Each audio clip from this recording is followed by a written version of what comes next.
young people join a political group to sort of take them in under your umbrella and protection a little bit and educate them. And because at that age, to be honest, most of them haven't fully formed their political opinions, and it would be a tragedy for a 16-year-old Hong Konger to be just because perhaps the older people didn't educate them about how to behave at a protest, suddenly they found themselves in court or having to go, do something and with some sort of criminal record, and that could affect them in different ways, actually. So that's my response to that whole issue. And on the other hand, a friend talked with me about that. He's a professional and a general manager in a big company, and he said one thing. He said,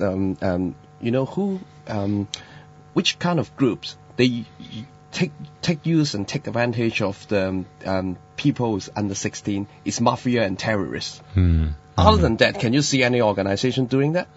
Other than that, so I do believe that.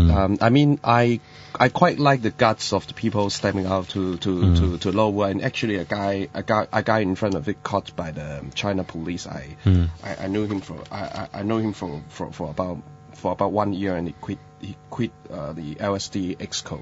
And however, I think everything should be well planned, and especially I would like to say to especially we got many clever young people I met at LSD and elsewhere. I think maybe they have better nutrition, so they grow up more than me and you. Maybe when we were under 16, we will look like stupid, right? And they got the fire. You got the fire because you got mature when you are 12 years old, and then you got maybe 4 years mature than the time Raymond Wong or long hair was 16.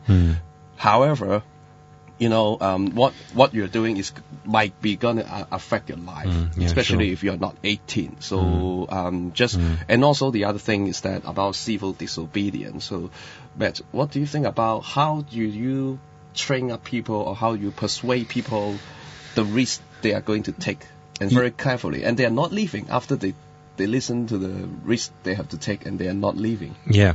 Well, what I would say is, before you engage in civil disobedience, learn as much as you can about the law of the place which you are doing it in. Find out exactly what the kind of sentence or the how much trouble you'll get into, and then make a very, very calculated decision. Because the idea about effective civil disobedience is doing a very, very minor act of civil disobedience. I've got to be careful exactly what I say, but a very minor act of non-violent civil disobedience, which creates as bigger impact as possible. Yeah, and that's the whole idea of doing it. If you're clever, you can think of doing it in ways which will do exactly that. But sometimes you've got to be willing to take that step of non-violent civil disobedience in order to make that statement. Looking at the two protests we're talking about, that we've been talking about, in some ways, I would question, okay, that was a protest, that was a demonstration, but was it what I would call real civil disobedience? Yeah. And do you think it's real? Well, you can tell by my question that perhaps I don't actually. Because they don't have the target. Well, of fighting for behind. Yeah. Well, I've got to be careful exactly what I say. You see, but I would like to state on the record that I'm not saying that I'm not supporting anyone to break the law. I want to say that publicly. What I would say is, I do support non-violent, non-cooperation and non-violent civil disobedience. Just resistance, and there's a way of doing it which can be effective as long as you think about it in a clever way. Even if you do get arrested, it doesn't mean that you will be in a court of law found that you've committed a crime. Yeah. And, for example, there's absolutely nothing wrong with an activist doing that and proving himself in court that what he did is not a crime, you see. But there's just a way of playing the system a little bit, and I think Hong Kongers could do it in a more effective way, I think. Yeah.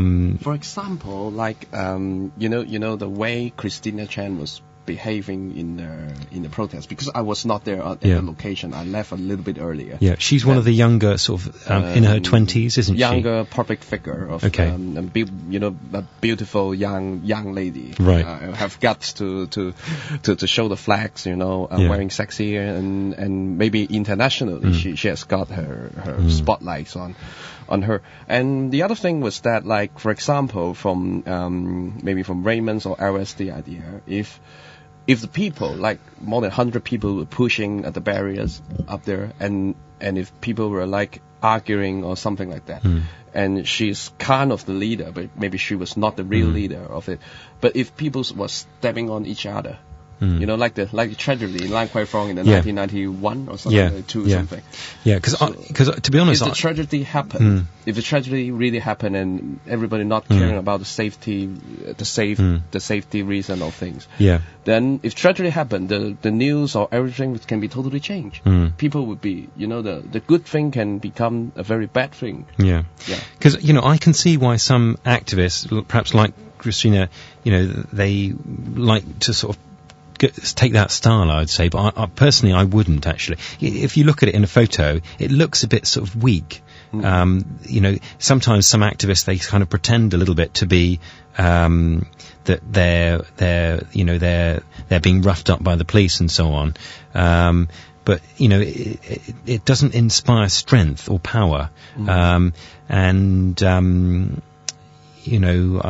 quite know. Some activists, they like to be photographed in that kind of manner a bit. But I agree with you that there is a risk that you've got to be careful of especially when there's a large crowd of people in a protest. You've got to be a bit careful about